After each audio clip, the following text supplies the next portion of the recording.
1 o'clock. And this is the Intergovernmental Committee meeting for January the 15th. And it looks like we have a quorum. I will be chairing today's meeting. And the only item we have on our agenda today, besides updating of committee items, is the CSEA officers issue. And it looks like Councilmember Luz's name is beside that issue. And I would ask that he give us a little intro and let us know who's here to speak on that. Thank you. Thank you, Madam Chair. As you know, all council members received a request from Jack Barnett, who I see is with us this afternoon, who is president of local chapter of CSEA, asking us to continue what has been, at least up to now, an informal policy in the government to allow CSEA officers 4 hours, up to 4 hours a month to conduct business. So the bottom line here is that CSEA wants us to approve, to endorse that continuation. So, Mr. Barnett, if you'd like to speak to this and to provide any further information on this and why this request, is necessary and appropriate at this time, that would be helpful, I think, to the committee. I think so. My name's Jack Barnett, for those of you who don't know me. The reason we requested this is over the years, well, since 1951, when the federal government established a civil service program, there's been one at the city of Lexington. In 1973, I think, when the government merged, the Civil Service Employees Association and the government recognized, and it was one of the early ordinances, that the Civil Service Employees Association would be sort of like a voice for the employees. I don't think there was ever an ordinance that said we will give you 4 hours to do your civil service activities, but it has been granted since before Scotty Basler. It's been going on ever since at least the merged government for more than 25 years. And so it was questioned as being legitimate or not, just like our employee picnic. That was always a thing where, all employees go, have a good time, but it wasn't an ordinance saying that the city council said that was okay and we were going to pay everybody. So it's fallen under question whether it's legitimate or not. So we're asking for 4 hours a month, and this is for the director, the board members, and the representatives. And it's just like any kind of organization. You don't have everybody doesn't show up at your meetings like you would like. You may get half of the people that you want at these meetings. So we're not wasting a lot of government time. As far as I'm concerned, the employee relations with the government are very important and worth 4 hours a month. Just over the years, we've had pay issues. We've had policies where they've changed the accident policies, and they were going to suspend you for the first accident you had. These are the kind of things that we would go to the administration, the CAO, or the mayor, or somebody and say, this is not fair to the employees, or we would come to the council in cases. And we work on these type things, benefit packages, anything that supports the employees and not to the government's detriment. We work with the government. Well, I don't think we ever ask for is what's fair and reasonable, and I think these 4 hours are fair and reasonable. The thing in here where it mentions about using government property for personal use, it's not personal use. It's for the city, for the employees to use to help make it a better place to work. And part of our job is to look out for working conditions and things like just, these are reasonable things that anybody, but you have to have a focal point. You can't have 4,000 employees calling their council members and the mayor saying, we need this, we need that. It'd be total chaos. So we focus our concerns through the Civil Service Association to the legislative body or the mayor administration. And as far as using those personal things for personal, like I said, it's not for personal use. We don't go in there and copy some kind of assignment that we have. If we copied, we really don't copy much, but if we ever do, it's like for the newsletter that we send out after the meetings, and we like to get the newsletter out to all the employees through the representatives, because all of our employees are scattered all over the city. They're in every nook and cranny of the whole city, and it's hard to get everybody together and let everybody know what's going on and look out for their interest. So it's about the gist for the request. Councilmember Blues, did you have any questions for I Jack? have a question or two. Jack, to what extent does CSEA represent all of the civil service employees? I guess more specifically, what is your membership? We have a paid membership. We charge $5 a year, and that helps cover legal expenses. If an employee has a disciplinary action and it goes through the whole chain, and we believe that they're right and it needs to go to court, then we supply an attorney for that employee. If that employee wins a judgment, they pay us back. If they lose, we lose. But that's where our $5 go, mostly to legal actions, or we'll have our yearly employee kind of picnic thing, and we have about 600 or so paid employees. But anything we win for the Civil Service Employees Association, it's a win for all the employees in the city.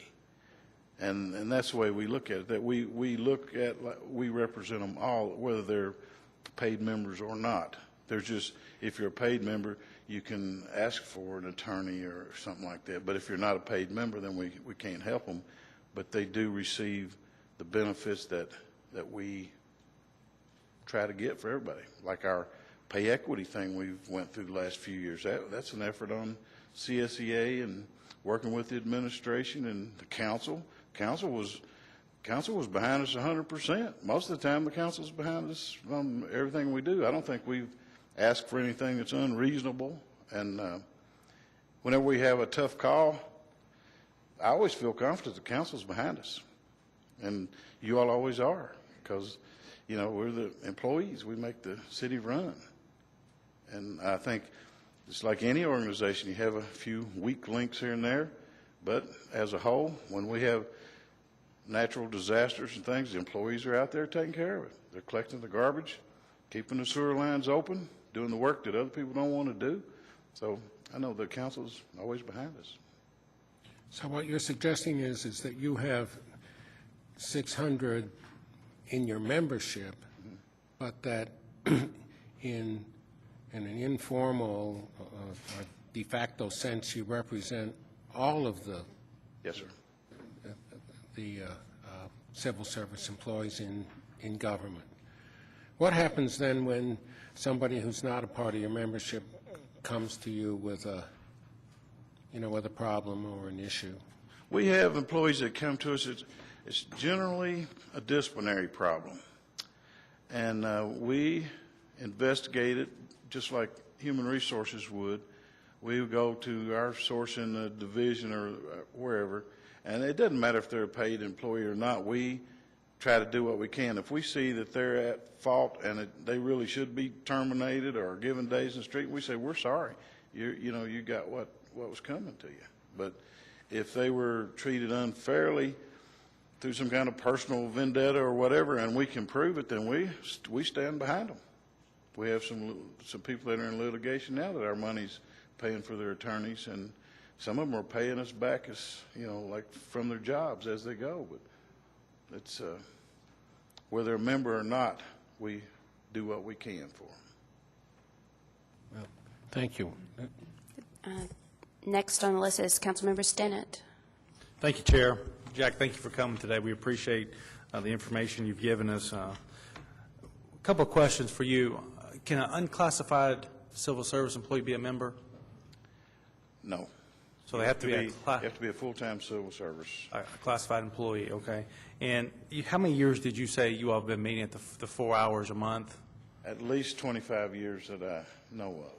And have you all ever, has this ever question been brought up before No. now? No. We would go to the incoming administration or mayor each year just to get it cleared, so, each previous mayor has authorized us to meet 4 hours a month and conduct civil service business. Would you condone that? And they say, sure. Yeah, I assume that's just been a policy that's been passed down to president, to president, to president, nothing you created personally or anything? Right, no. And have you all considered, though, if this request is denied, meeting after hours? We could. I mean, what type of hardship would that create? Well, it creates a lot. It's just like a lot of people have families, small children. Yeah, kids going to school. You got to get them cleaned up. Put them to bed. Your membership and interest would fall off, not because they weren't interested in what was going on with the employees, but just their family life comes first, and after hours would really hinder people's ability to attend the meetings. Okay. Because we're just working class people, and you can't afford babysitters and things like that all the time. We have to do it ourselves. Right. Logan, I have a couple of questions for the law department. I assume you're here to answer those.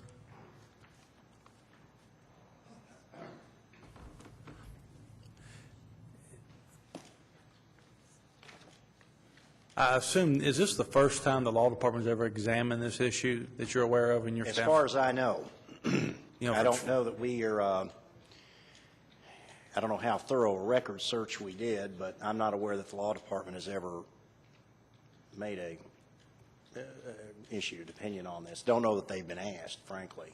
I know when Paul indicated this was going to come up on the agenda, and if we were going to supply something, which I think is typically done, we felt like we needed to provide you all with our legal opinion on it.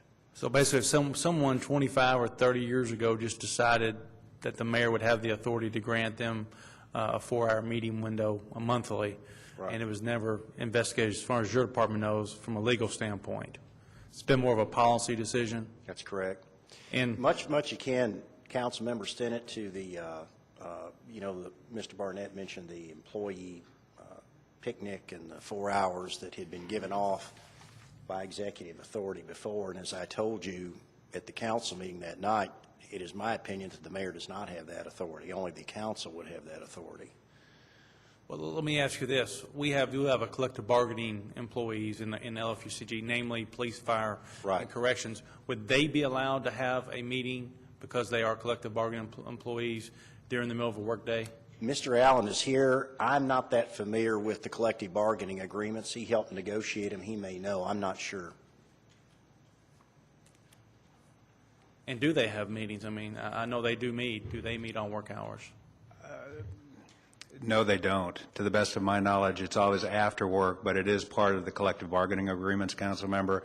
Each one is different depending on what's negotiated, because it is negotiated at the table. So that would be something they could negotiate, the ability to meet 4 hours a month, during which time they're being paid. That is correct, and also the number of individuals. So why wouldn't the CSEA have the same ability to negotiate that or request that or just simply ask? Either one. Asking is one thing, certain, and not to split hairs, and negotiating is another. They're not a recognized collective bargaining unit. So only collective we don't- bargaining can have the permission to ask? We don't negotiate, no, let's negotiate. And I think the point that Jack is here and CSEA is here is to ask instead of negotiate, because they don't have that privilege. So anyone can ask, that you don't just have to be a collective bargaining unit to negotiate it. That's correct. And Logan, what is our authority to grant that? Do we have this council have the power to grant such request? I believe that you have the authority, the ultimate authority to decide about leave time, whether it be vacation or sick time or holiday time or whatever kind of time off, because you all set the business day and the time, permitted time off.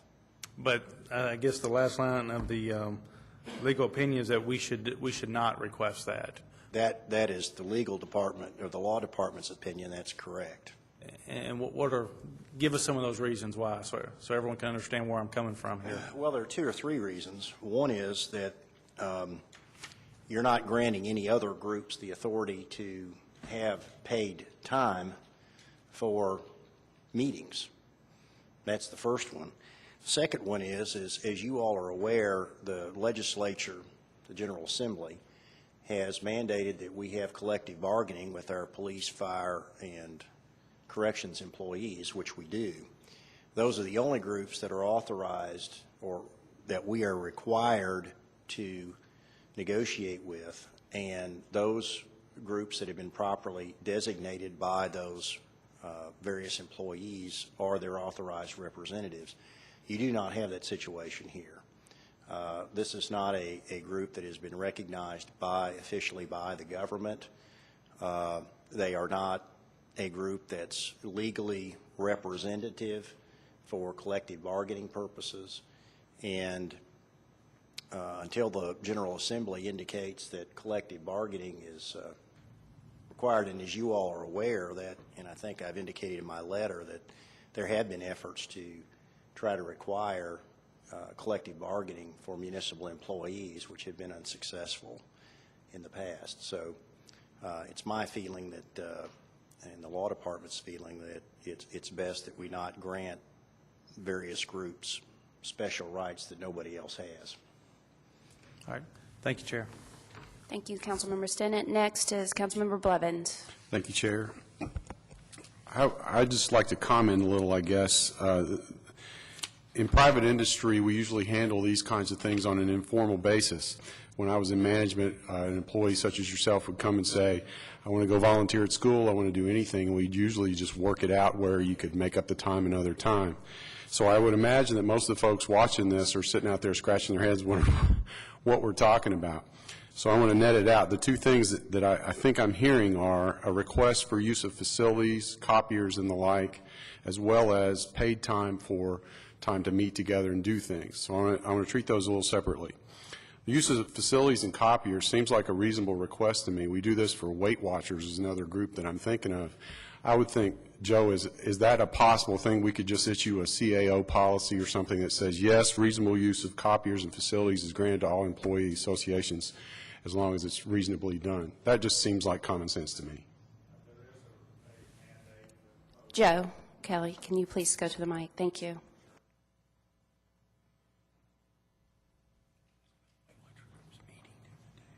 I'm sorry, that the folks who do that reimburse the government for whatever materials that they use, and the ballroom and Phoenix 3rd floor room and one other, I believe the 5th floor conference room, I believe, people are supposed to reimburse if they use those. They pay rent to use our conference rooms?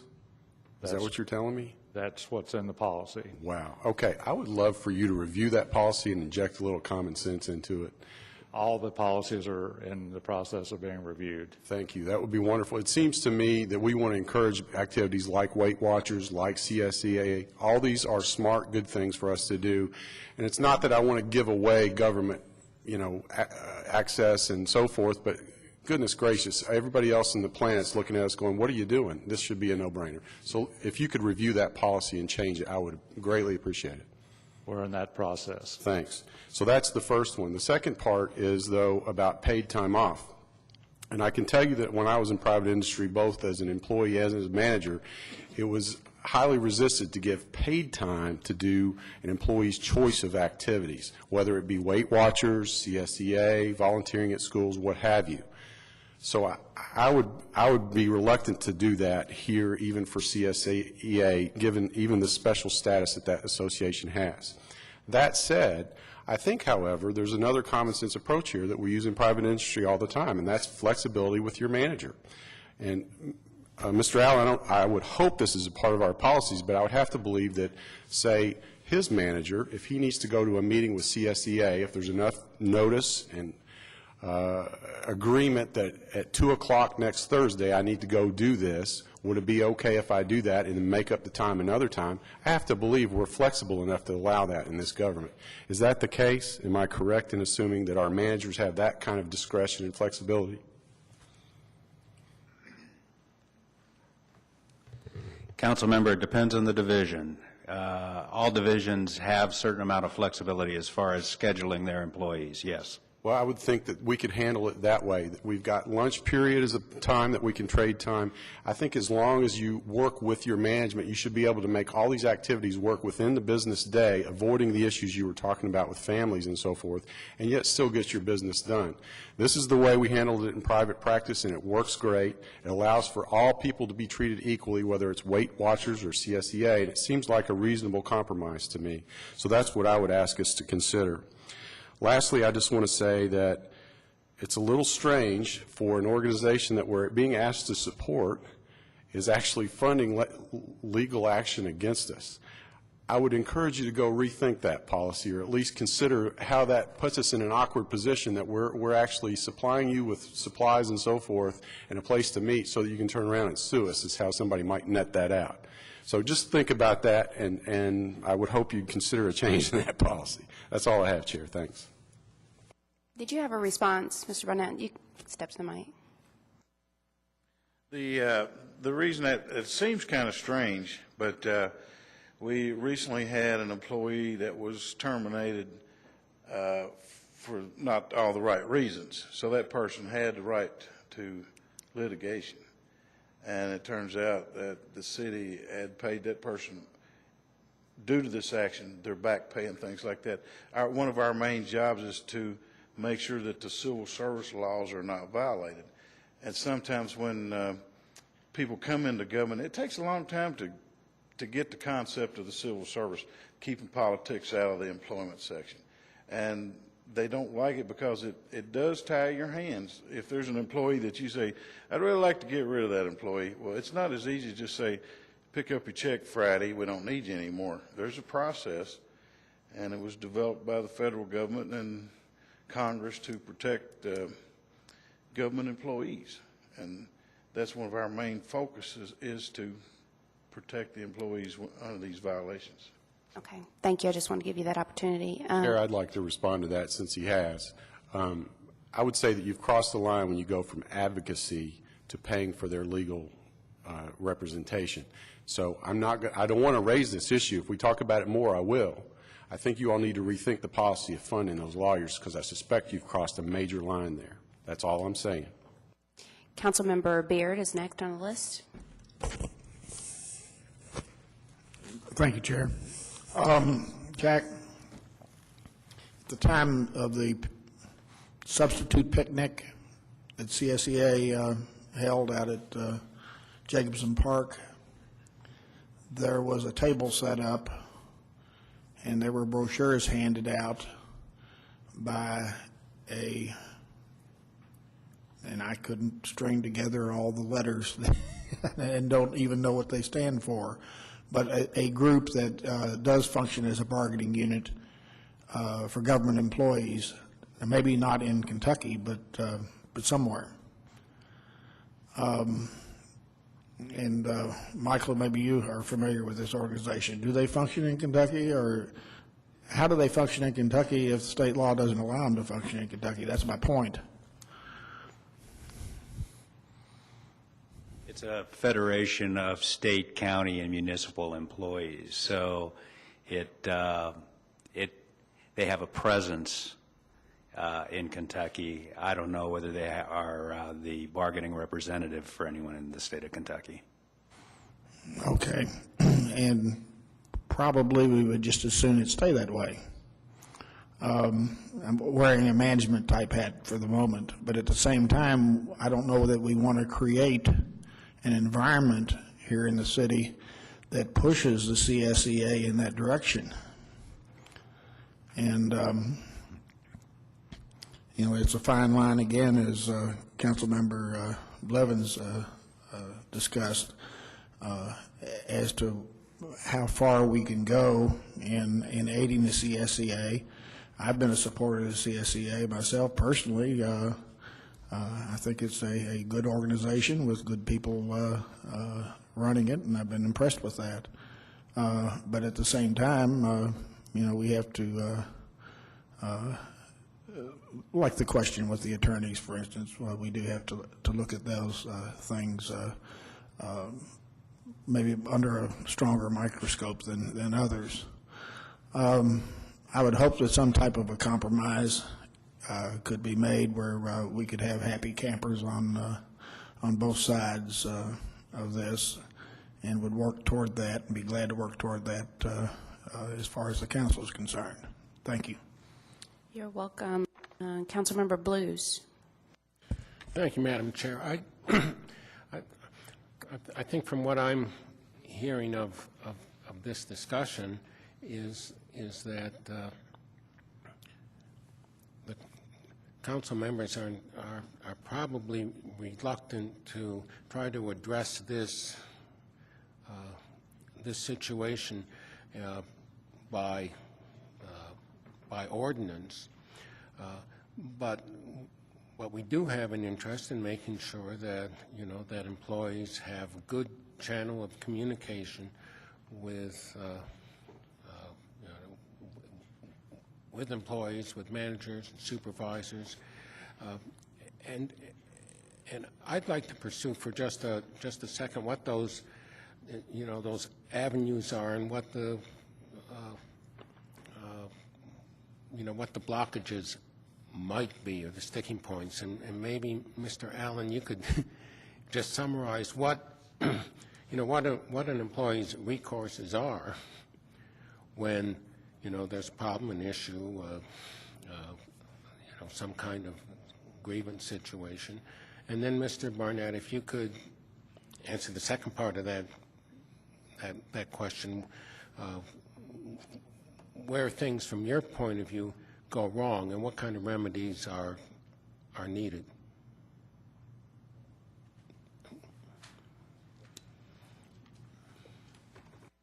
I apologize, Councilmember. I'm not really clear on what you'd like me to respond to. Well, suppose that Mr. Barnett has a work-related complaint, and what does he do? We have a very formalized grievance process, sir, that's outlined in our employee handbook, and it's several steps, and it gives the employee an opportunity to voice his or her opinion through a series of channels, various steps, all the way up to the senior advisor's office. Thank you. And that, I gather from the CSEA point of view, could be improved. Well, I think so, because I think the main focus is when we have 1,600 and so civil service employees that are full-time certified, and they have problems or concerns, then you don't want 1,600 people calling Mr. Allen's office or calling all of you guys. You have to have a focal point for this thing, and we don't just tell the employees, we don't like this and here's what we're going to do. They bring problems that they perceive as a problem to us. We take them to the administration or whoever it concerns and try to work it out. Lots of times we do work it out with no problem at all. Sometimes it gets a little sticky, and then we're arguing over whose point of view is right over the civil service laws. So that's just, you know, from our point of view, the city adopted the Civil Service Comprehensive Plan as the civil service law, and that's what I go by. When we have a problem, I refer to the Civil Service Comprehensive Plan as the Civil Service Law, and I expect the administration is supposed to handle it that way because they agreed to it in an ordinance. If they don't want the civil service, then maybe we need to take it to Frankfurt and see what kind of fight they get out of that, because civil service is deep-rooted mainly because of the political protection you give the employees. New administration comes in, they don't fire everybody in the government. We have people here, been here 25, 30, 35, 40 years. And I think a lot of it's owed to the civil service plan because they feel comfortable, they feel safe, that you're not going to just come up and fire them because you don't like their looks or they didn't put out as well last year. You know, somebody has to look out for the employee interest, and it needs to be a focused group like us. So you see yourself as sort of the spokesfolks for civil service employees and civil service law. Yes, sir. As a kind of clearinghouse for complaints if they come forward, and as a informally at least a sort of negotiator with with management and we do solve a lot of issues like that. Most of the time they can be solved that way. And every now and then they get a little tougher.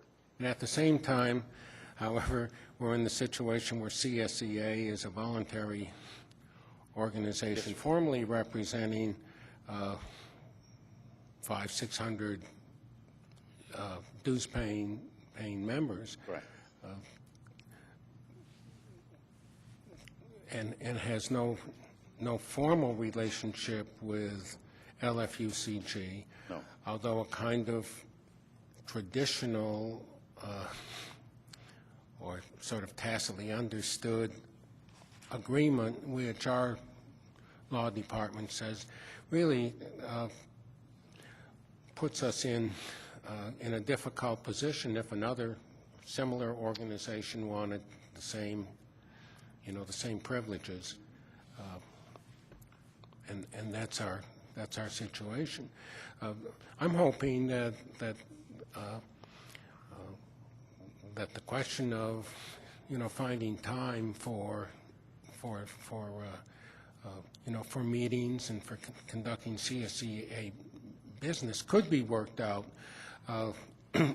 informally rather than formally at this point, and that we don't try to go forward with a kind of ordinance that might put us in sort of jeopardy if other organizations come forward.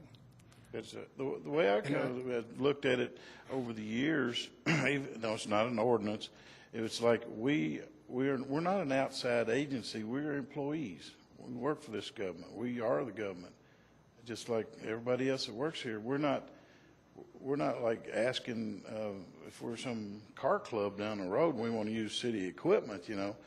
The things we do is for the city, for the employees, to make life better for the employees and the administration. If we're butting heads all the time, it's not good for anybody.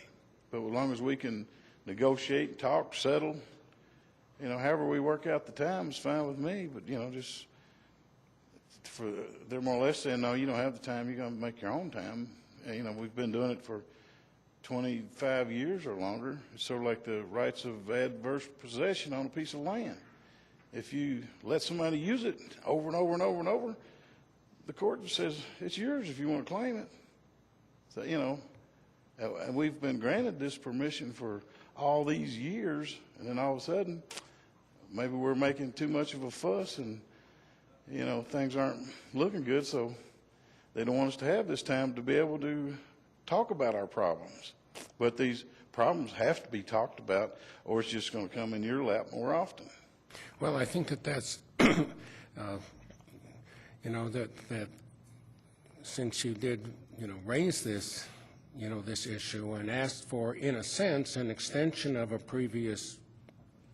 previously understood, albeit informal policy, that it was perfectly appropriate for,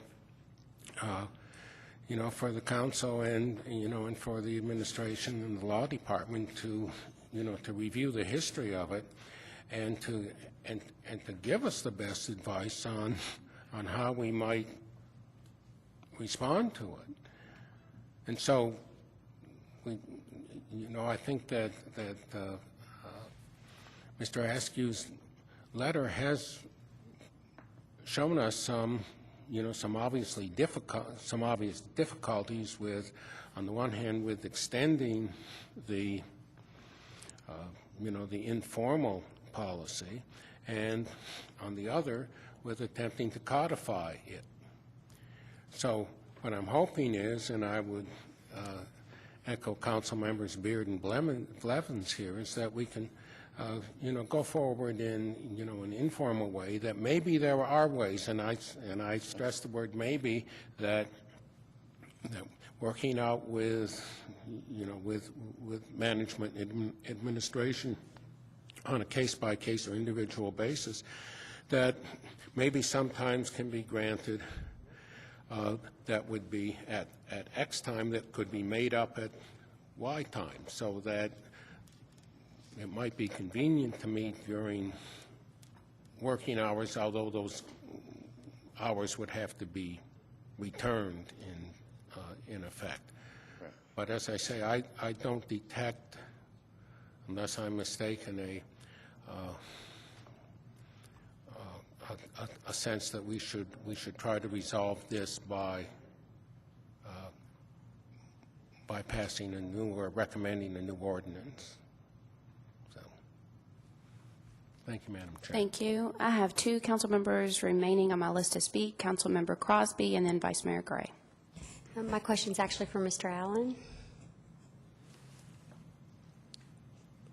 Thank you. How many formal grievances do you get approximately per year?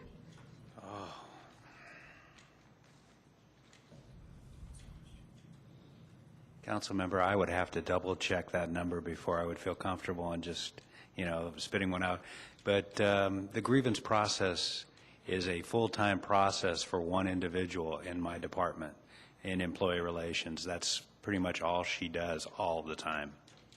Okay, if you could find that out for me, I Certainly. would appreciate it. Thank you so much. Absolutely. And then the other comment I would just like to make, along with Councilmember Blevins said, is I find it actually a little shocking and surprising that we charge rent to some of these groups to utilize, for example, our conference room upstairs, and I would be very interested to find out what those fees are and actually what that brings in, how much is generated from that. So I find it hard to imagine that we charge support groups like Weight Watchers to utilize our facilities. Councilmember, that's attached to the letter. There is a CAO policy that talks about the use of government facilities, and there's also a CAO policy that deals with the use of government equipment. And I didn't see the room on there. I just saw the copies, I guess, and should computer. be CAO policy 18R. Is that in your material? Okay. Whoop. Yeah, I don't see. Well, I have a copy. Let me give you my copy of it because it's attached to mine. There are 2 different policies. Next, yeah, I just see the guidelines for use of government center, council, chamber, ballroom, and Phoenix That's Conference it. Center. That's it. If you look at paragraph 6, for an organization outside the government, it'll tell you what the charges Okay. are for the ballroom. But you will also notice that in paragraph 1, it says it may be used for government-related or sponsored functions from 8 to 5, weekdays, Saturday, Sunday, and holidays. And then it says organizations outside of the government may use after 5 o'clock, so there's a distinction made. So I'll save my question for later. I'd rather save it for later, actually. That'll be fine. Thank you. And Vice Mayor has yielded his spot to Councilmember Stinnett. Well, thank you, Vice Mayor. Appreciate it. I have a follow-up question. So we're talking about grievances in the process. Michael, what's the difference in the CSEA meeting and the Mercer Committee meeting? to discuss these type of grievances? The Mercer Committee? Mercer doesn't discuss grievances. What do they discuss reclassifications, though, They correct? discuss reclassifications. What's the difference in the Mercer Committee and this group? The difference between the Mercer Committee was created by a CAO policy based upon to review our compensation system and recommendations made on any position to change that classification or where it sits in our So compensation it's just for system. compensation only, no other type of? That's all Mercer does, Please. council member, yes. It was created not by ordinance, but by a policy. That is correct, by a CAO policy, yes.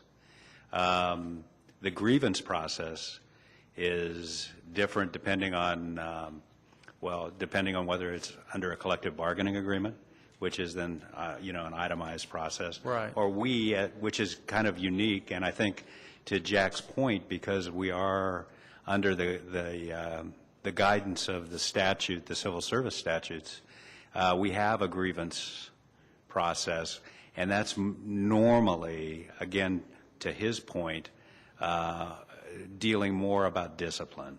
I would say that the majority of grievances, 90+%, deal with issues of discipline received. Okay. Thank you for clearing the distinction up. Thank you. All right, Councilmember Beard. Thank you again. I wanted one more pass. And something that Councilmember Crosby brought up concerning Weight Watchers, which has always intrigued me somewhat. And Michael, you and I have had this discussion at one time or another, and that is there are 5 or 6 other weight loss entities in Lexington. And do we invite all of them? Do we take a bid? What do we do? How do we select Weight Watchers just because we like them? Secondly, quite recently, all of us received a solicitation on government letterhead signed by Alice Phillips recommending Liberty Mutual automobile insurance and homeowners insurance, which I was appalled at, to tell you the truth. And this thing has been coming on, it seems like repeatedly for some time, where through some informal process, surely not, the council is not involved, that Human Resources selects somebody and anoints them, and all of a sudden we're in their camp and we're recommending them.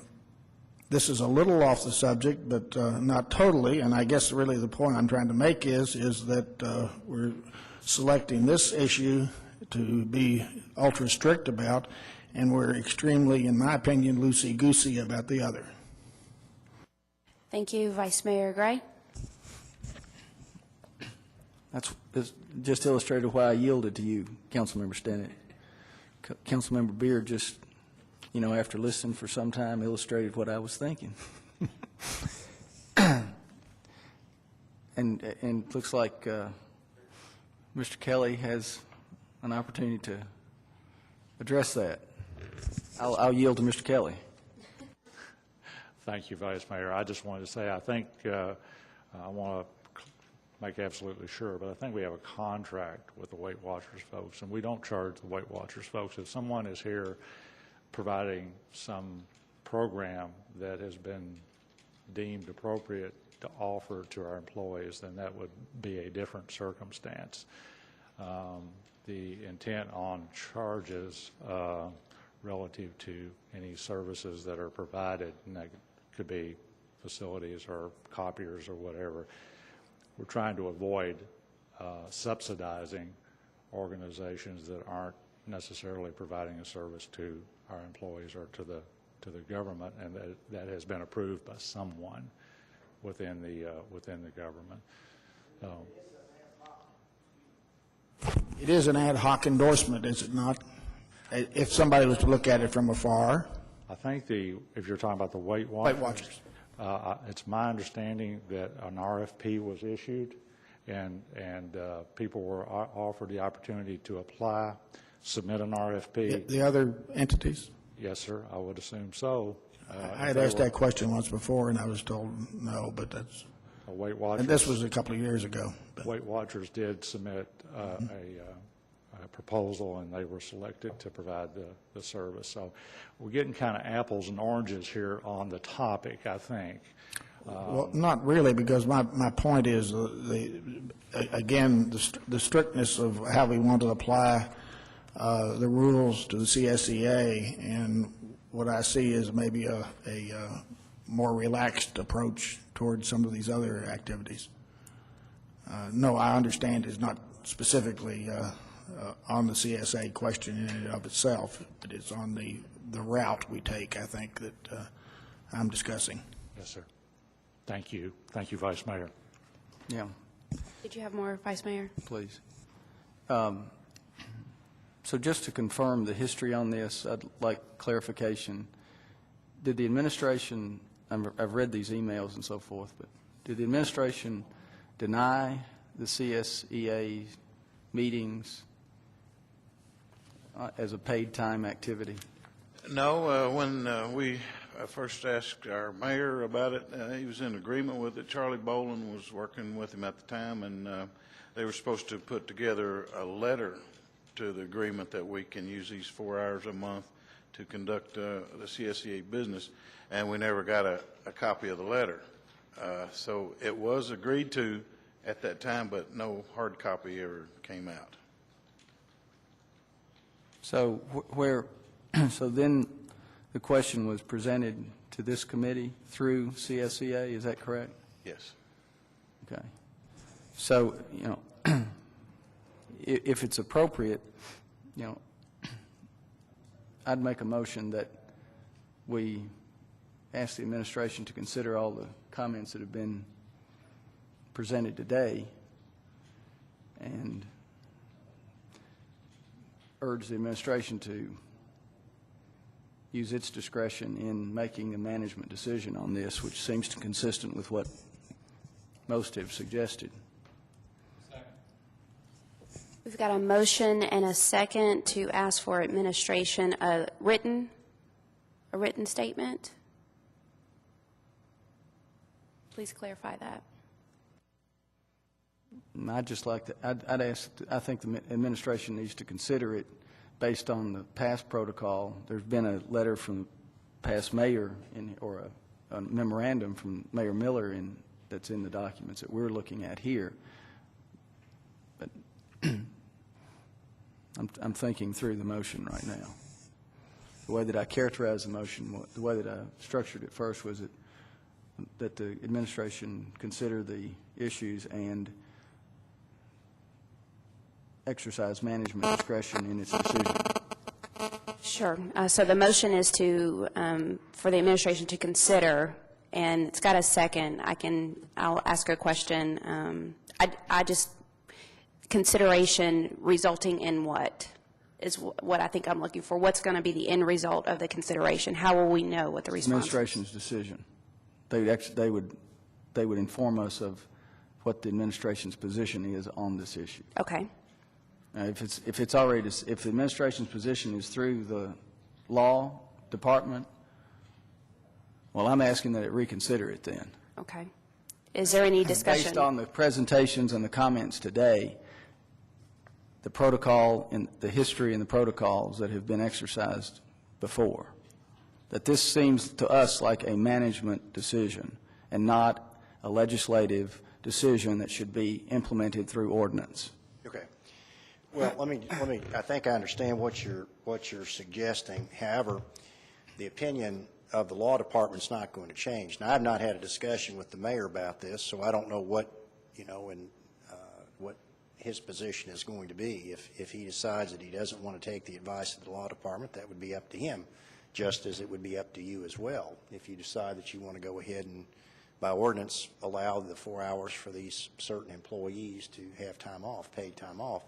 But in terms of trying to work something out like Councilmember Blevins is talking about, I'm sure that the mayor and Joe Kelly can work with Mr. Barnett to try to figure out a way to allow time where the work week is still utilized for work and there's lunch time or break time or holiday time or vacation time or some of those things that you all have permitted can be used for these activities.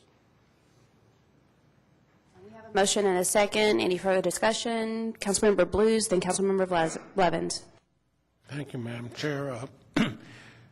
Vice Mayor, are you asking for a statement of administration policy on I think this in the light of these discussions? Yes, in light of these discussions, especially what Councilmember Beard presented. I mean, to me, this looks like any employee group could be, if it's doing its work effectively, is going to get together, or often gets together to work on employee improvement initiatives. So I think this has the potential of opening up the proverbial can of worms. Where do you limit it? Or where do we end up creating an ordinance for every time any group gets together to work and to engage in improvement initiatives? Well, I think the improvement initiatives that you all discussed don't involve paid time off. I think that's the difference. I don't believe that the government is paying employees while they're on Weight Watchers. I believe that's done during lunch or at other times. There's not paid time off for Weight Watchers, Vice Mayor, if that's what you're suggesting. If that's what's been suggested, I don't believe that's the case. I'm not aware of any employee groups that are allowed paid time off outside of what you all have set forth in the ordinance. Yeah. Now, Mr. Allen is here. Mr. Barnett may know. I'm not aware of it. If this is sufficiently unique, I think that's the question one of the questions that I have. If this activity on the part of this organization is sufficiently unique that it merits attention by the legislative body. Vice Mayor, in my letter, and I'll reiterate again, it is my opinion, it is the opinion of the law department, that the mayor does not have the authority to give paid time off, whether it's the Friday before Labor Day, the half day on Christmas Eve that this body gave to the employees earlier this year or last year, or whether it's 4 hours for these certain employees to have paid time off. I don't believe that's the mayor's prerogative. And the law department's position is not going to change on that, regardless of whether it's all employees or certain employees. So, okay, we can hold on. Just stay with me for a second here. Okay. What distinguishes this then from the Christmas parties that were held, in different departments and different divisions, to where, potluck Christmas parties, for example? What's the distinction here? Retirement parties. When people, occasionally, and it's at the discretion of the manager. Okay. What's the distinction? Well, there are CAO policies, as you are probably aware, that deal specifically with retirement receptions or other kinds of receptions, food in offices, those kinds of things. So that is specifically dealt with. But I'm not aware of some policy that says every month all employees or a certain group of employees are going to have a designated time off per month. I think that's the distinction. You're trying to equate a request for 4 hours per month for certain employees with a potluck get-together at Christmas, and I'm not sure I'm seeing the analogy. But I'm saying that's specifically addressed in policy. I don't know if there was a CAO policy on this or not, but there was apparently some protocol and some precedent associated with it. So whether it's policy or not, it's de facto policy. Well, I disagree with Mr. Barnett's interpretation that it's like adverse possession. I didn't say that. I just said that it's de facto policy. I as a think function of being in place it has for 25 gone on years. before, without question. And simply because CSEA happens to be adverse to us occasionally, sometimes a dissenting voice is beneficial. So I don't think we should penalize them on account of their occasionally being adverse to us.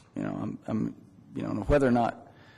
Oh, I couldn't agree with you more. The opinion that was written doesn't have anything to do. If it was some other group that wanted time, it wouldn't be any different.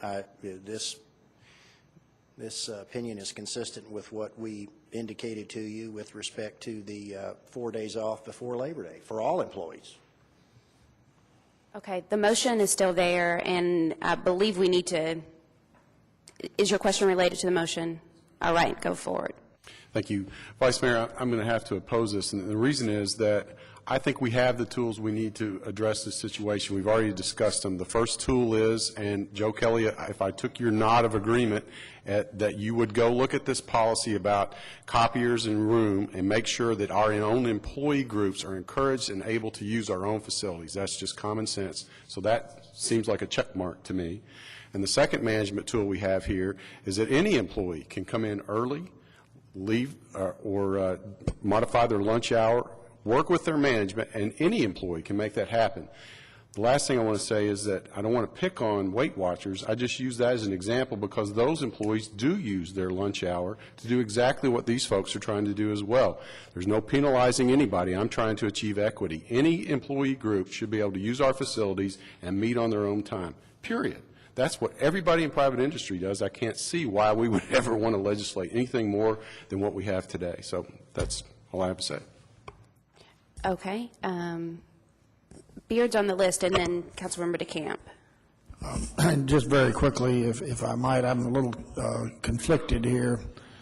The only person who, the only entity that can grant paid time is the council. The mayor doesn't have the authority to, and then in the same breath, a CAO policy can allow for receptions, potluck lunches and things of that sort. If anybody else doesn't see the conflict between those two statements, I would hope they'd look again. Councilmember DeCamp. Thank you, Madam Chair.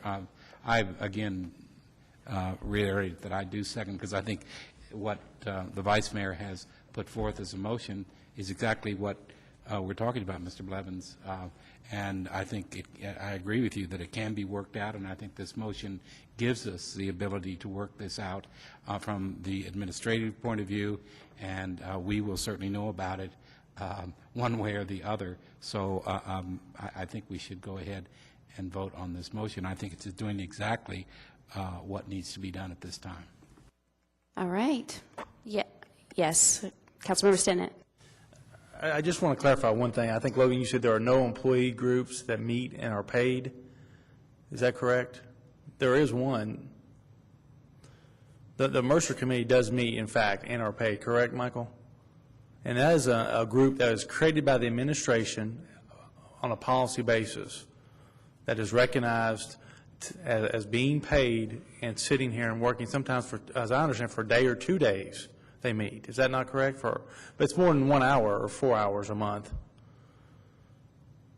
So I think there is some precedent, is what I'm trying to say, that exceptions have been made. It varies, Council Member, but normally the average Mercer Committee meeting is about 2 hours to 3 hours. Is that once a month? Once a month. And that, again, that committee was created by the administration from a CAO policy, not from a council ordinance, correct? It is directed by a CAO policy. Right. That's correct. And I'm sure something can be worked out same way on this group. I think what you all are suggesting about trying to work through it is a good idea. I think we're trying to make some, for instance, with the Mercer Committee is actually doing work on behalf of the government, not on behalf of any particular group, which I see as different. Councilmember Beard, I'd be happy to discuss all of this with you later. We can look at the policies if you would like for us to do that. I don't know that we're going to resolve it today, but you have our opinion. I'll leave it up to you how you care to deal with it. All right, and we have a motion to vote on. We have a first and second already. Councilmember Blues has more comment. Yes, thank you.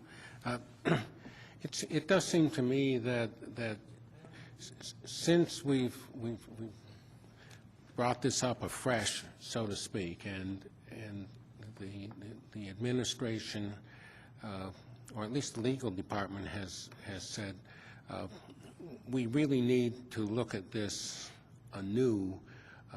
There are problems with continuing an informal policy. I support the motion, as I understand it. That is that we're asking the administration to present us with a clear sense of what this policy should be. Thank you. Vice Mayor Gray. Yeah, I think in the language, did anybody write it down? Paul, did you write down the motion? You did not? No, sir. Okay. The motion was for the administration, Confirm its position as it relates to this issue. I mean, right now, my understanding is there's a legal opinion that was offered, okay?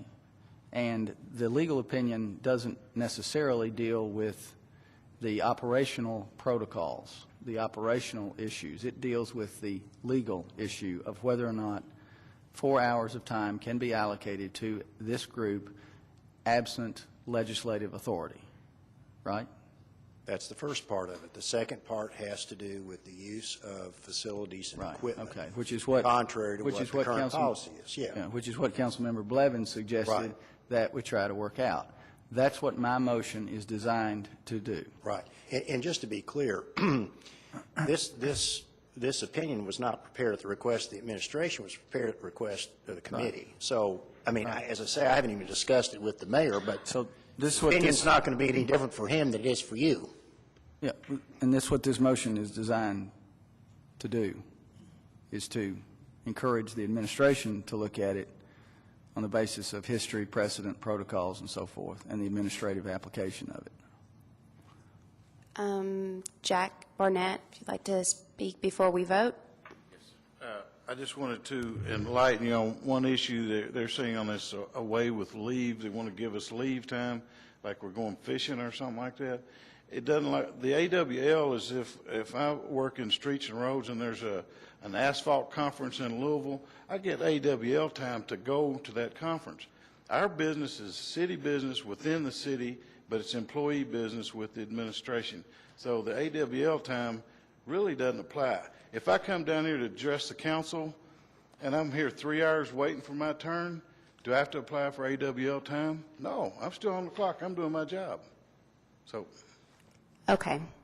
Thank you very much for that. Does anybody need the motion repeated? Okay. Let's proceed to vote. All in favor of Vice Mayor's motion for the administration to confirm its position regarding this issue, please vote aye. All opposed? All right. One opposition, and it vote passes. Thank you very much.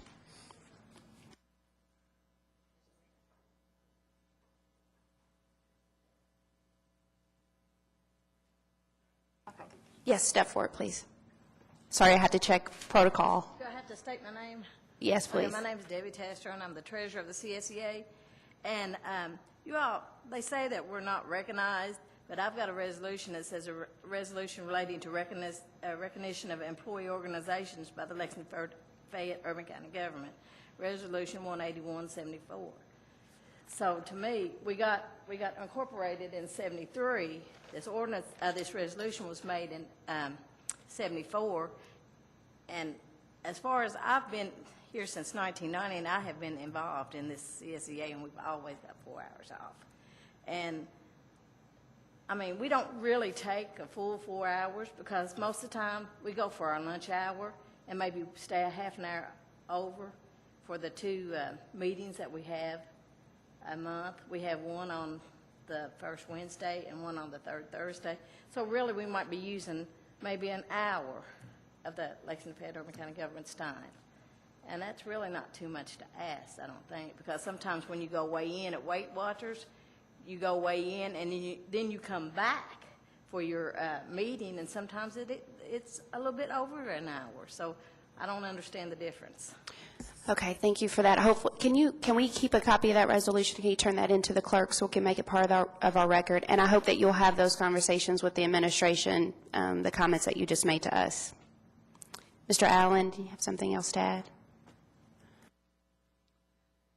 Thank you, Madam Chair. I would just like to publicly state to Councilmember Beard's point, Councilmember, all of the vendors who are approved and who contact our employees have gone through the RFP process, to the best of my knowledge, including the insurance company. And that's been, sir, I would guess at least 15 years. All right. Maybe Councilmember Beard would want to take that up another time. Okay. I might say, though, if I might, that I received this legal opinion 30 minutes before I came down here, and I really haven't had a chance to digest it to its fullest, and I wish I'd had it a little earlier. Yeah, I think we all got it about the same time, but maybe once we have the recommendation from administration, we'll be able to discuss it further, maybe even as a full council. All right. And our next agenda item is only to review the items in our packet, the outstanding items. Does anyone have anything to add or to remove or bring forward? Any comments? All right. Motion to adjourn? So moved. All right. All in favor? So moved. Thank you.